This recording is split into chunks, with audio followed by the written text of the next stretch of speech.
e bem-vindos a mais um episódio do nosso podcast Carreira em Ação. Hoje vamos falar sobre o futuro do trabalho, que está nas rodas de conversa nas empresas. E para falar sobre esse tema, tenho o prazer de receber Tércio Vitor, especialista em alta performance e gestão de marketing, professor dos cursos de graduação e pós-graduação, palestrante, escritor, mentor e coach, e CEO, fundador da AAAT, consultoria e treinamentos. Muitíssimo obrigada, Tércio, por estar hoje com a gente, dedicando o seu tempo e trocando e gerando reflexões sobre o mundo corporativo. Eu que agradeço, Denise, pela oportunidade de poder compartilhar um pouco do nosso conhecimento. Essa é a ideia, né? Conhecimento tem que estar para fora. O conhecimento e o afeto são duas coisas que, quanto mais você compartilha, mais você ganha. Exatamente. Compartilho demais essa ideia. Tércio, estamos em constante mudança. O que vivemos hoje no mundo corporativo é bastante diferente do que se comparados à década de 80 e 90. E estamos falando aí de 30, 40 anos, não muito tempo. Vivemos algo inesperado, olhando para o passado, como a pandemia, e mostrou a muita gente que não temos controle sobre tudo. Isso foi em fevereiro de 2020. As empresas tiveram que rapidamente mudarem seu estilo de trabalho, colocando para o híbrido. Tecnologia acelerou ainda mais e hoje estamos vivendo aí uma transição pós-pandemia. Não dá para se olhar, eu começo essa nossa conversa, porque não dá para olhar para o futuro sem ver o nosso presente e olhar para o passado. Quais as principais tendências para o futuro do trabalho? Opa, bacana, boa pergunta. Inclusive, esse é assunto de um artigo meu que foi publicado essa semana na revista e a Magazine, a qual sou articulista, onde eu trago 5 digamos assim, das principais tendências básicas, né, emergentes, relacionadas ao futuro do trabalho. Vamos a ela rapidamente, então. A primeira delas é a automação e a inteligência artificial. Na verdade, deixa de ser uma tendência, já é um processo irreversível e cada vez mais as empresas estão adotando essa prática e essa metodologia e as ferramentas. Depois nós temos a questão do trabalho remoto e híbrido. Você citou aí que foi bastante intensificado com o advento aí da pandemia da Covid-19. E as empresas tiveram, a duras penas, que se ajustar dentro dessa nova metodologia de trabalho e que traz benefícios e desafios para os dois lados, né? Depois nós temos a questão das competências para o século XXI, das habilidades, né, para o século XXI, e também não é muito novo assim. Eu me lembro que no início dos anos 2000, eu fazia consultoria para alguns players no mercado de educação. E lá a gente já tinha estudado essas tendências para a educação do século XXI, proposta pela Unesco, já lá no início dos anos 2000. Depois eu posso elencar algumas delas, né? E também nós temos a questão da sustentabilidade e da ética.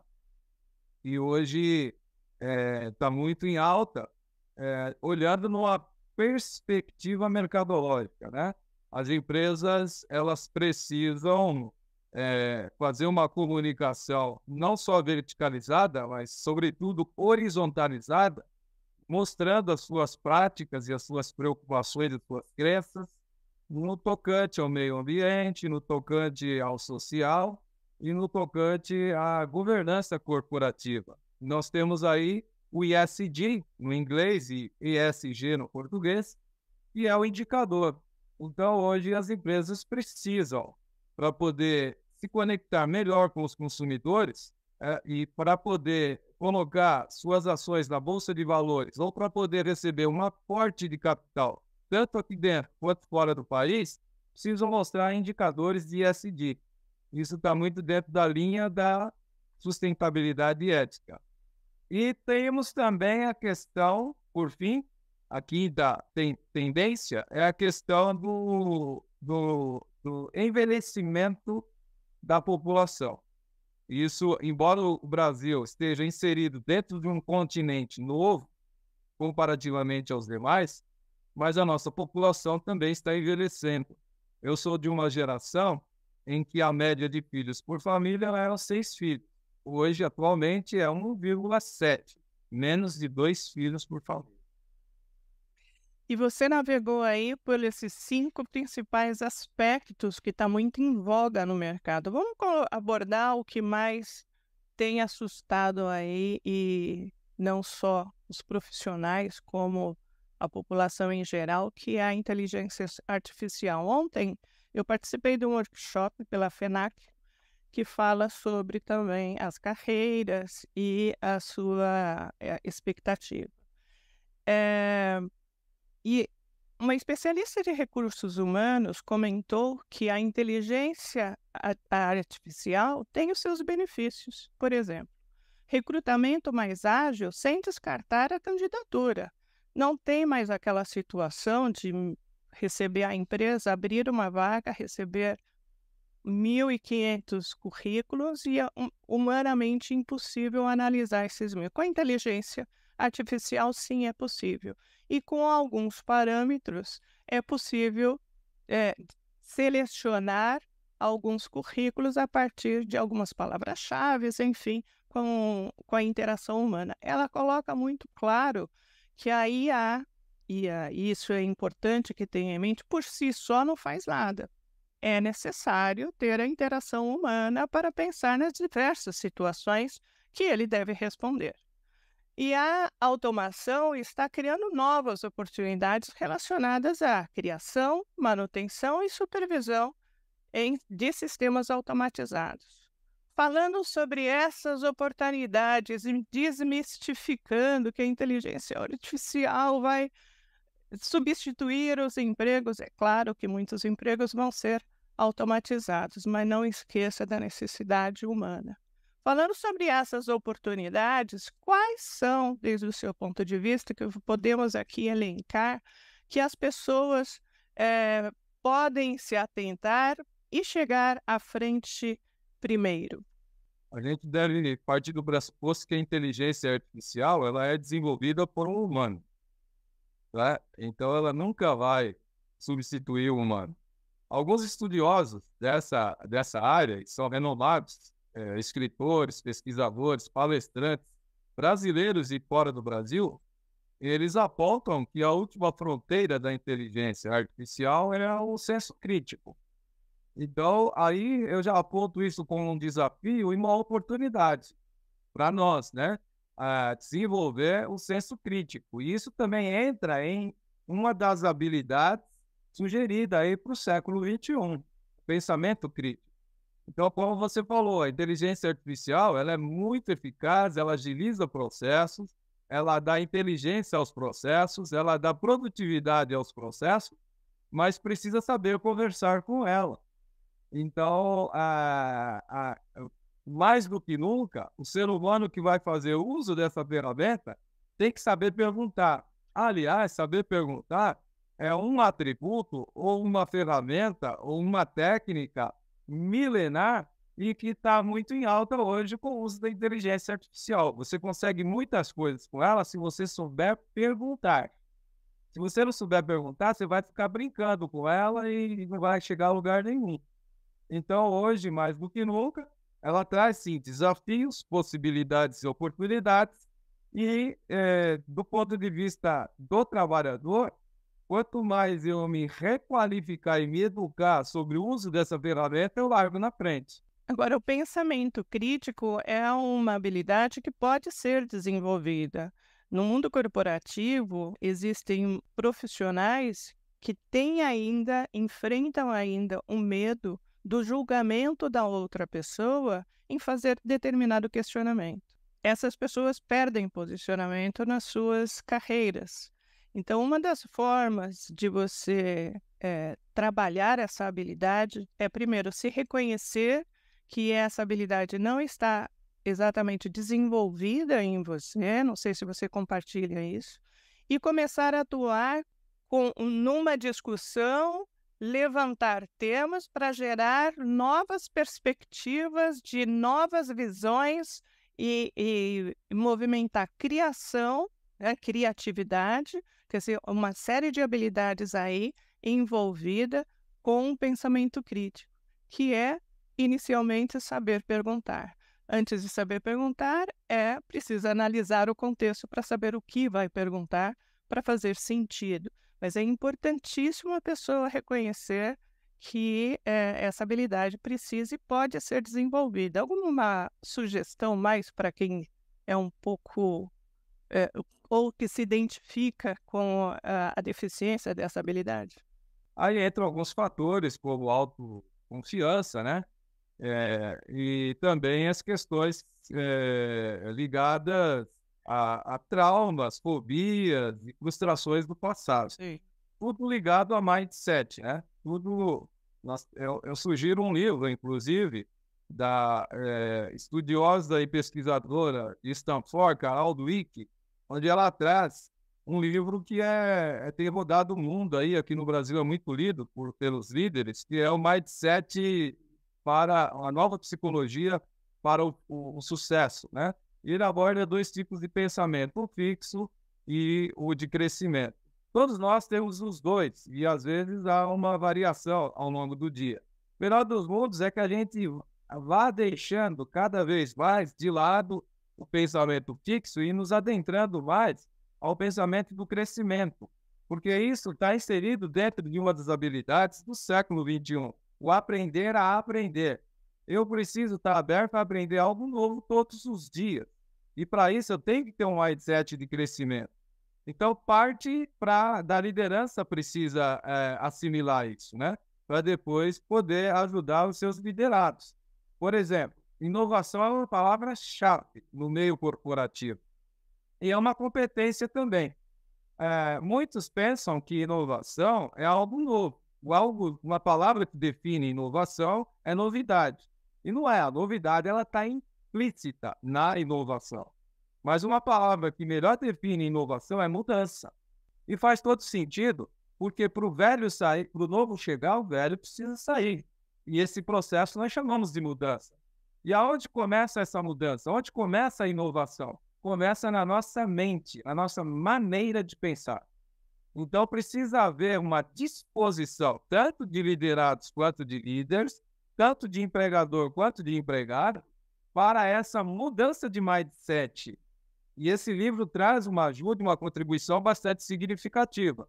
E isso não é de agora não, viu? Embora a ciência esteja nos ajudando nessa direção, mas eu vou, para aqueles que desenvolvem um pouco a espiritualidade, eu vou voltar lá nos anos 57 depois de Cristo, quando o apóstolo Paulo ele escreve para os romanos. O Império Romano, naquela época, era um império onde dominava tudo e todos.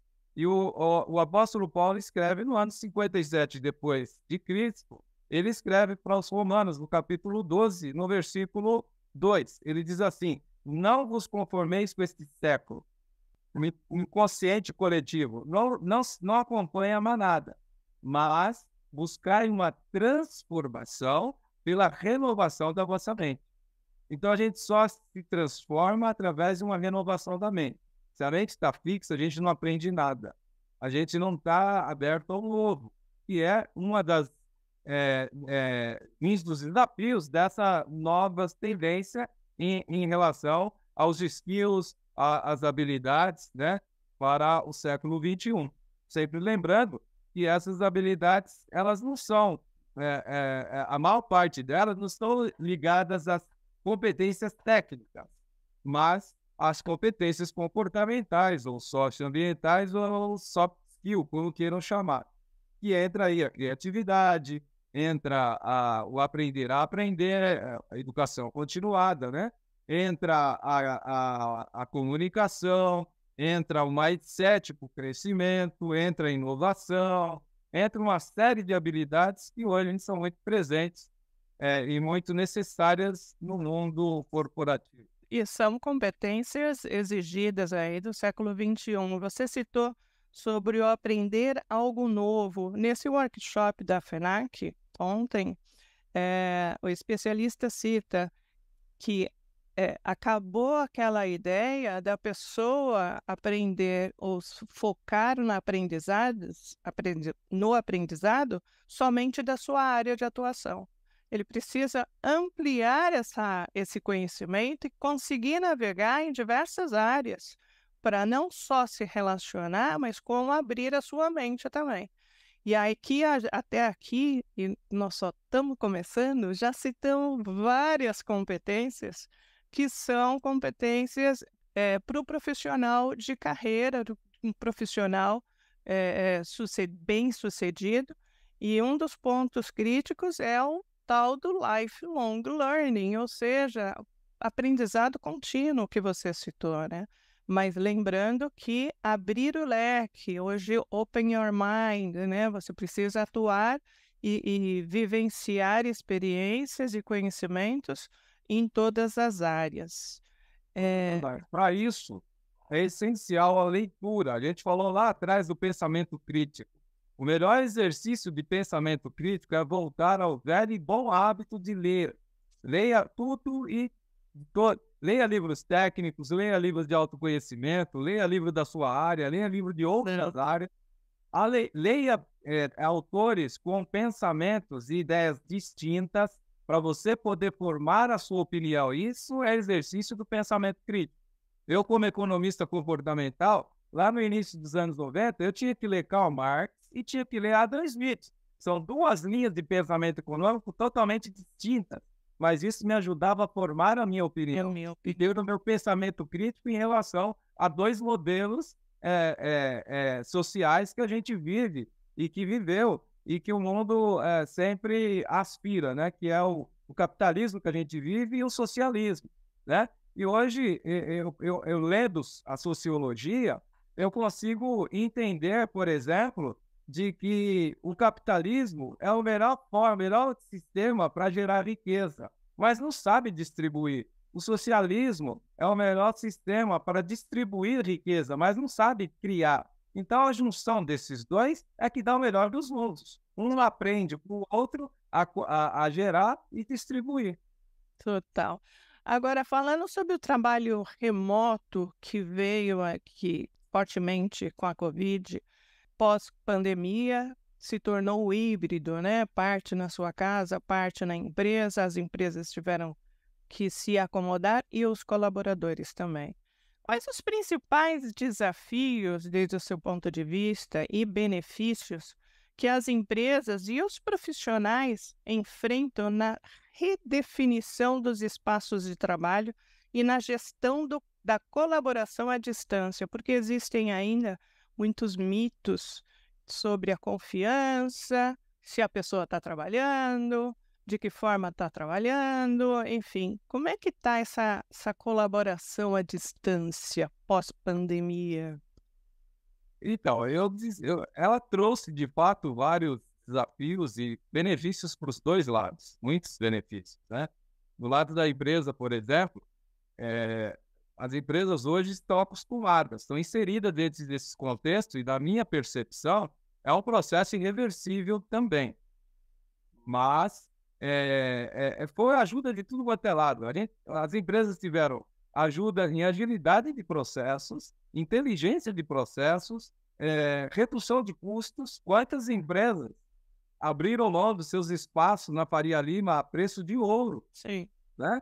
Para poder o funcionário estar produzindo em casa. Existia um problema muito sério na liderança, existe ainda hoje, mas com menor intensidade, graças a esse trabalho híbrido e remoto. Um problema muito crônico na liderança era a delegação. E os líderes, de uma forma forçosa ou não, aprenderam a delegar, porque você não consegue ficar controlando a pessoa à distância o tempo inteiro, não é? Então, você tem que usar agora técnicas, né, de confia e confere, e isso vai aprendendo a delegar. Então, para os líderes, para as empresas, foram muito bons nesse sentido, aperfeiçoou a liderança, reduziu o custo, ganhou agilidade e conheceu melhor os seus colaboradores, porque aí sim, né? E para o colaborador também foi muito bom, porque ele evita uma série de situações adversas que minam as energias dele. Você imagina um colaborador saindo da Zona Leste para trabalhar na Berrini. Ele gasta quase a mesma totalidade do tempo de trabalho no transporte. Isso desgasta muito, sobretudo numa cidade como São Paulo, essa mega metrópole, né? E de uma região para outra há um deslocamento muito grande. Agora, em termos de desafios, do ponto de vista do trabalhador, requer uma certa disciplina, e uma mudança de hábitos, porque senão ele pode gerar um problema para ele e para a empresa, sobretudo de segurança psicológica e burnout. Veja bem, o trabalhador está aqui, ele levanta, ele vai para o computador, ele fica empolgado ali com as reuniões, com isso e com aquilo, e se ele bobear, ele trabalha 12, 14, 16 horas por dia. E também trabalha fim de semana. Se ele está em casa sem fazer nada fim de semana, ele tem um projeto, ele vai lá e vai desenvolver aquilo.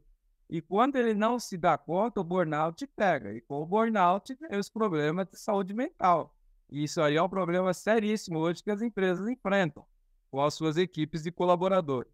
Então, essa é uma questão esse é um desafio que precisa ser superado, né? Essa questão de disciplina, mudança de hábito e evitar insegurança no trabalho, para que se evite isso também. E também, do ponto de vista ainda de benefícios, é muito bom, porque, veja bem, eu não sei aonde você está, certo, se você está em São Paulo ou não, mas eu acabei de fazer uma reunião antes de você com um cliente meu lá no extremo da Zona Sul. Terminando aqui com você, eu vou entrar para outro cliente que está em Santa Catarina. Depois eu vou atender outro que está em Belém. Nada disso seria possível sem o trabalho à distância e remoto. Veja quanta produtividade e quanto economia de recursos eu tive, né? Você imagina eu terminar lá no extremo da Zona Sul e depois me deslocar até onde você está para fazer esse podcast. Depois sair correndo para o aeroporto, pegar um voo para chegar a Santa Catarina. Tudo isso, o trabalho remoto e flexível traz como benefício também. E um outro benefício do ponto de vista do trabalhador é que ele consegue flexibilizar uma aspiração que de muito ele almejava. É a questão da vida profissional com a vida pessoal. Ele consegue ajustar melhor isso, né? Uma vez que ele tem a disciplina, claro. Então, aí, com o equilíbrio, você citou a necessidade de desenvolver cada profissional, organização, a disciplina e, basicamente, o equilíbrio entre profissional e mental e saúde. Inicialmente, você citou sobre as tendências emergentes, né, que você trouxe para a gente, automatização do IA, trabalho remoto, habilidades do século XXI, sustentabilidade ética, que é o ESG, e envelhecimento da força de trabalho. São temas, assim, muito relevantes. Vamos para os desafios. Um dos desafios é esse que você já citou, né? O estresse saúde mental que o trabalho híbrido pode, ou remoto, pode gerar. Também citou no seu artigo a desigualdade de oportunidades, segurança no trabalho e competição global. Explica para a gente um pouquinho esses temas que você levantou. Começando pelo último, a questão da competição global é que as empresas hoje, independente do tamanho delas, elas estão inseridas num contexto global, né, de globalização. O ponto de desafio aí, ponto de atenção que gera um desafio, é a questão das oscilações que ocorrem mundo afora. E dependendo dessas oscilações e da estrutura da empresa, ela pode prejudicar a sua força de trabalho, né? Então, esse é um ponto de atenção. Num primeiro momento, fica sobretudo quem tem um mindset mais fixo, né? E agora, acabou meu espaço, vou ser demitido, o que eu vou fazer? Não. Existe aí o desafio da requalificação. E o nome requalificação e educação é o nome do jogo. ela deixa de, algumas funções deixam de existir, ou melhor, eu não diria deixam de existir, elas ganham inteligência nos processos, agilidade e produtividade, mas não necessariamente aquela função deixa de existir. Ela pode ser, através da requalificação e da educação, ela pode ser ampliada, né? E o empregado, o funcionário, ele passa a ter mais resultado com menos esforço. Isso é a produção, digamos assim, em série, lá do início do século XIX, fazendo uso da tecnologia para personificar os processos e os resultados, produtos e serviços. São junções de duas revoluções, revolução industrial com a revolução tecnológica, usada hoje na revolução da sustentabilidade. E tem a segurança no trabalho, né, que você coloca com aumento remoto. Teve muita gente que procurou o que fazer durante o período da pandemia, para fazer o seu prato girar, né? Senão a gente não sabe o que vai acontecer e as pessoas tiveram que se reinventar. Existem muitos trabalhadores hoje e ele precisa de uma certa segurança, uma certa proteção naquilo que ele faz. E isso envolve a parte das empresas, né, que contratam essa mão de obra, os empregadores. E isso é um desafio por parte do trabalhador. Ele precisa dessa segurança e dessa proteção. Tem até um nome técnico para isso, mas eu não quero ficar falando aqui. Sabe, vamos ser mais simples com os nossos ouvintes. Aham. Mas o ponto de desafio, de atenção aí é a segurança e a proteção dele. Dentro disso que ele se reinventou para fazer e hoje tem gerado resultado para as empresas, que é em termos de prestação de serviços, de produtos, etc. Mas isso precisa ter uma certa proteção e uma certa segurança para esse trabalhador ou microempreendedor. Agora, falando sobre oportunidades também, nós temos aí oportunidades do ensino remoto, não só do trabalho remoto, quanto ao ensino remoto, que dentro do ponto de vista de algumas pessoas é positivo, outros não. Pró e o contra, né? Num relacionamento, no ensino à distância, por exemplo, você perde a interação física com as pessoas e a possibilidade de maior troca de ideias. Com a distância, isso fica bem prejudicado. Mas nós temos aí o programa de ensino e treinamentos que deveriam estar acompanhando a mesma evolução e as mesmas mudanças que o mercado profissional está tendo. Você acha, e você citou até o que foi estabelecido pela Unesco para ter essa preocupação já nessa grade de ensino. O que hoje as escolas e cursos preparatórios estão se preparando, de que forma estão se preparando para colaborar no ambiente de trabalho em constante evolução? Eu, como professor, tanto do ensino médio quanto do ensino superior, em graduação e pós-graduação, eu faço algumas críticas ao sistema educacional convencional, estrutural, né? Ele precisa passar por uma reforma muito radical para poder acompanhar essa evolução. Ainda hoje, atualmente, ele deixa muito a desejar. Algumas empresas, elas já perceberam isso há algum tempo, inclusive elas estão criando, dentro das suas próprias plantas, elas estão criando a universidade corporativa para desenvolver e treinar a sua força de trabalho, porque já não dá para ficar esperando mais o sistema tradicional. Isso está chegando, está afunilando cada vez mais. E gera um gap nesse mercado, né? Gera uma brecha muito grande, uma lacuna. E alguns empreendedores também estão percebendo isso e estão criando cursos mais rápidos, que possam qualificar essa mão de obra mais rápido. Hoje, a tendência é para esses cursos. Quando a gente fala de requalificação e de educação, há tendência muito forte para esses cursos rápidos, não mais cursos demorados, muitos teóricos, mas cursos mais práticos, né? Que possam qualificar, requalificar e educar essa mão de obra para a demanda e essa evolução do mercado de trabalho. E quando você fala do à distância e do híbrido, né, tanto na educação quanto no mundo corporativo, uma coisa muito importante é isso mesmo. Por isso que eu acho que o remoto com o híbrido é o melhor dos mundos. Se você fica só no remoto, você gera um distanciamento do humano, do pessoal, do presencial. Isso pode afetar a tua saúde emocional e mental. Se você tem esse híbrido, você dá esse equilíbrio.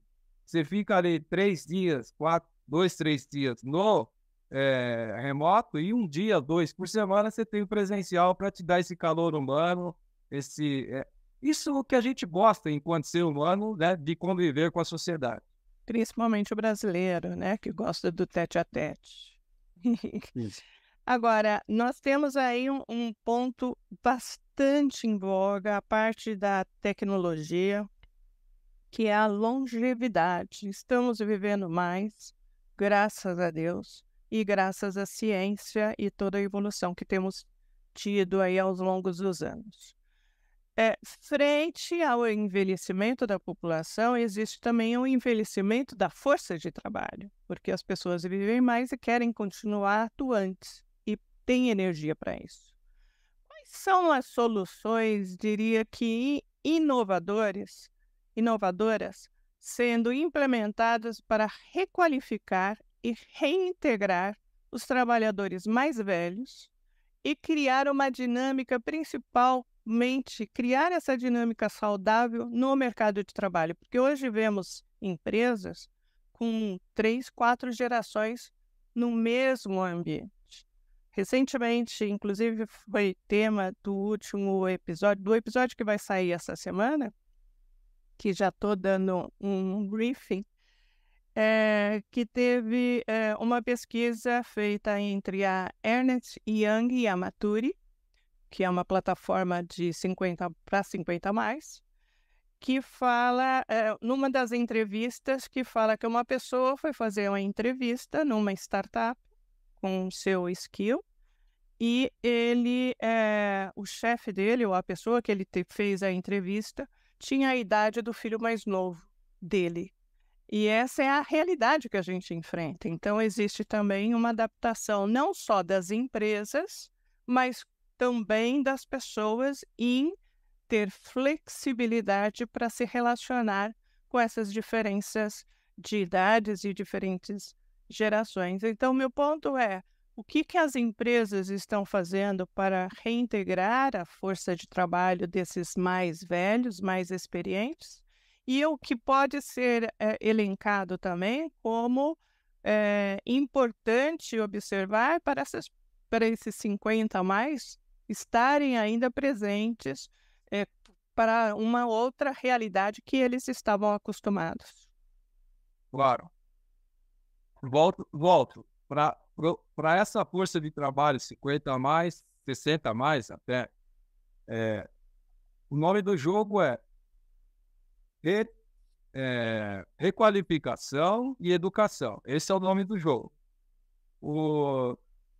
As empresas, dentro dessa tendência da sustentabilidade, na minha percepção, sustentabilidade não é apenas uma tendência, ela é uma outra revolução. Nós não vivemos mais a revolução tecnológica, nós vivemos a revolução da sustentabilidade. E aí, usando lá o indicador do social, né, do ESG, social, o S, tem 2 vertentes ou 2 pilares do S que sustentam qualquer ações dentro dessa questão de cunho social, que é a diversidade e a inclusão. Então, quando a gente fala de diversidade e inclusão, a gente está derrubando muitos mitos do passado, muitos preconceitos, muita coisa ruim que existia. E as empresas precisam fazer isso. Não porque elas são boazinhas, mas é porque é uma exigência do mercado. E o mercado, ele tem uma dinâmica muito forte e ele é implacável e cruel. Ou você se ajusta a essa dinâmica, ou você está fora dele. Então, qual é a dinâmica do mercado hoje? Para você se conectar com seus consumidores, seu público-alvo, para você fazer negócios, buscar parcerias e etc., você tem que ter indicadores de ESG.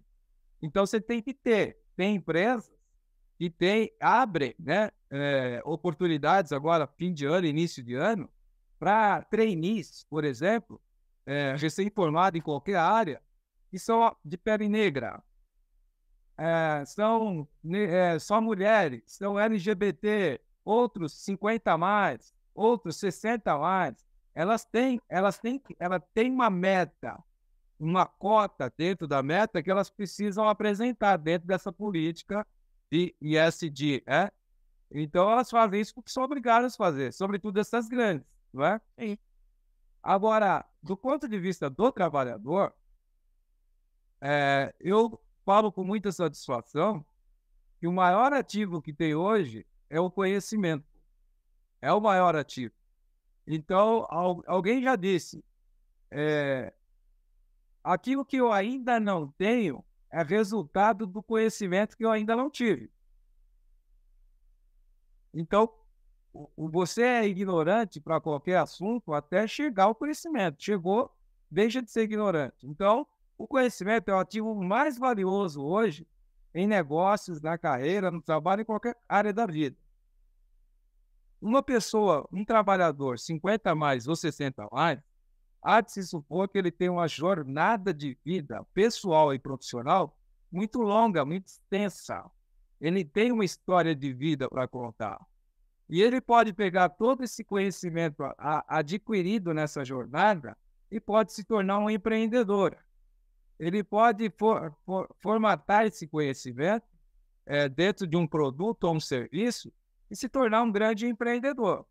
Ou pode, inclusive, dentro das empresas, as empresas estão abrindo espaço para essa geração 50 a mais, 60 a mais, para contratá-lo, inclusive, incluí-lo no seu corpo de conselheiros, de consultores e conselheiros. Então, existem desafios, mas existem muitas oportunidades, não é? Então, eu gostaria de aceitar. Por exemplo, eu faço sempre isso. Eu como mentor, como consultor, eu sempre faço isso. Eu sento para conversar com uns 50 a mais, uns 60 a mais, eu quero explorar. Eu sei que tem muita história de vida pessoal e profissional ali por trás. Daquela barba grisalha, daqueles primeiros fios de cabelo branco. E tem muita energia ainda. Hoje tem 50 a mais, 60 a mais presente, que tem a energia, o vigor de 30, 35, 40 anos e uma experiência, uma bagagem muito superior. Então, para mentoria, para consultoria, para instrutor, para facilitador, para professor, para consultor e até para conselheiro, são grandes oportunidades e possibilidades para essa geração que está envelhecendo, entre elas. E aí fica a dica anterior que você trouxe, né, da Carol Dweck, do Mindset. Eu acho que é direcionado para essa nova forma de você pensar e enxergar a realidade, né? Estamos aí com tantas mudanças e quem vem com bagagens e essa experiência grande e com essa visão do passado precisa ter olhos para ver como está o presente e que direção está indo esse futuro. Fica aí a dica. É um caminho sem volta. Que bom que chegamos até aqui. E é um assunto que eu vejo, a longevidade, que me interessa bastante, a maturidade, que me interessa bastante. Tenho feito parte aí de rodas de conversa. E que bom que tem vários movimentos positivos para conscientizar não só as pessoas profissionais, mas também principalmente as empresas, para receberem e aproveitarem todo esse conhecimento que você comentou aí anteriormente.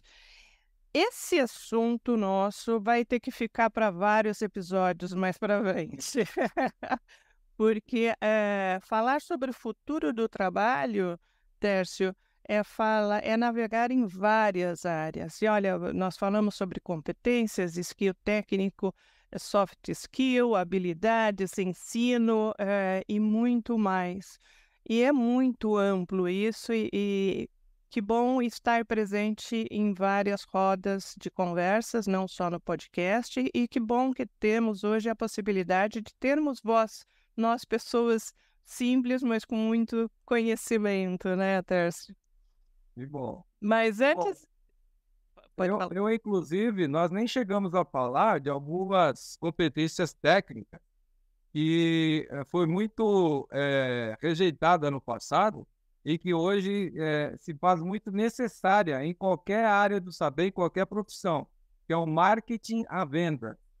Qualquer profissional precisa aprender o marketing enquanto uma filosofia empresarial, enquanto um processo gerencial sistêmico para poder fazer a integração com as principais áreas-chave da empresa. E todo profissional precisa entender de vendas, processos de venda, para poder aprender a vender suas ideias, vender seus produtos e serviços, e principalmente no cunho do empreendedorismo, né? E hoje no digital, a gente encontra muitos conceitos distorcidos nessa área. Então, uma das profissões dos cursos que devem ganhar bastante busca, aderência nessa evolução do mercado de trabalho é o marketing enquanto filosofia empresarial.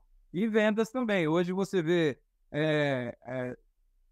advogados, médicos, dentistas, nutricionistas, professores de educação física, todas as áreas aprendendo venda para poder dar vazão aos seus produtos e serviços.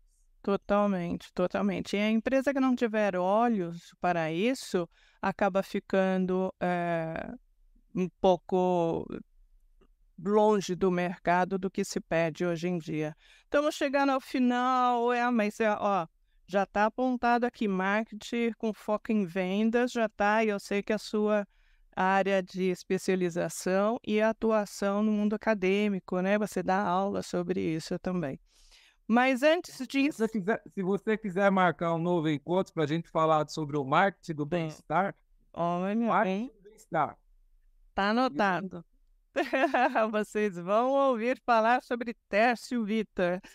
Vitor, antes da gente encerrar, eu peço para o convidado trazer a parte de todas as dicas que foram dadas ao longo da nossa conversa, uma dica especial para os ouvintes anotarem, ou aquele que fizer sentido. Pode ser um livro, um filme, uma reflexão, uma frase, o que você trouxer é muito bem-vindo. Então, vamos lá, pessoal, vamos à dica do dia.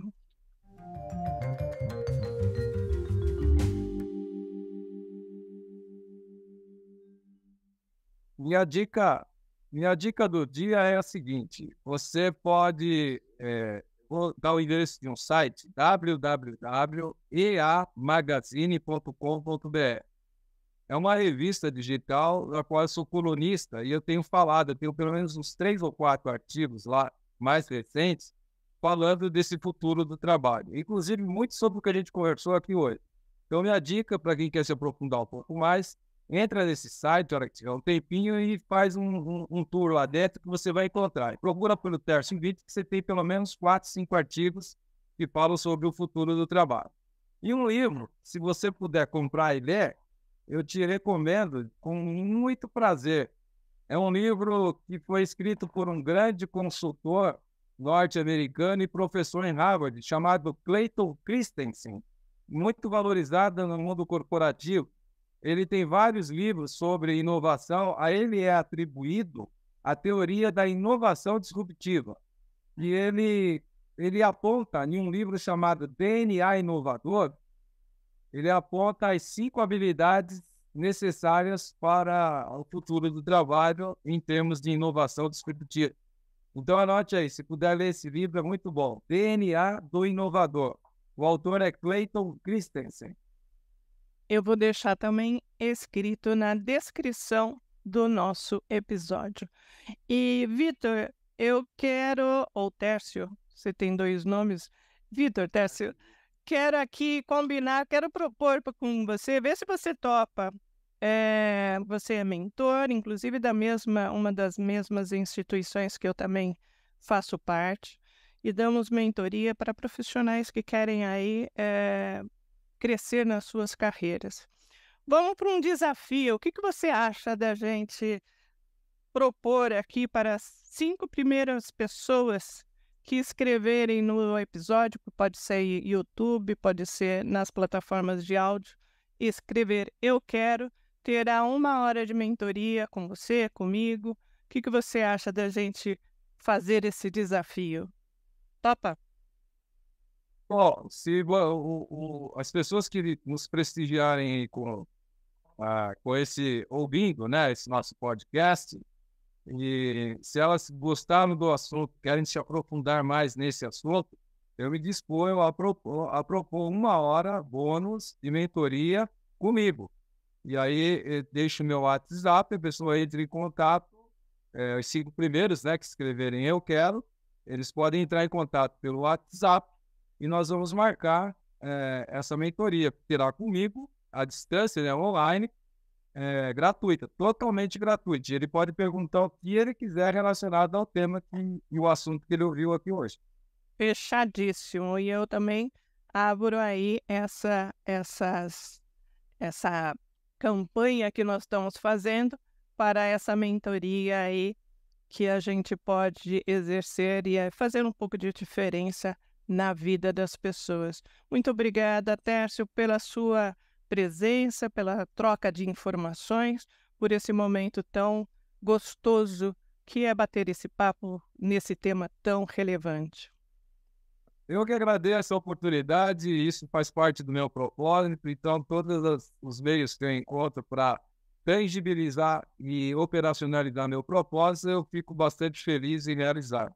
Obrigado por essa oportunidade. E assim chegamos ao fim desse incrível episódio. Espero que essa conversa tenha gerado insights e feito você refletir sobre o tema. Se você gostou desse episódio, não deixe de compartilhar com seus amigos e ativar o sininho para acompanhar os próximos temas. Obrigado por acompanhar o canal e nos vemos na próxima semana. Para você que quer ter a mentoria com a gente, não esquece, só escrever "eu quero", eu vou lançar a enquete.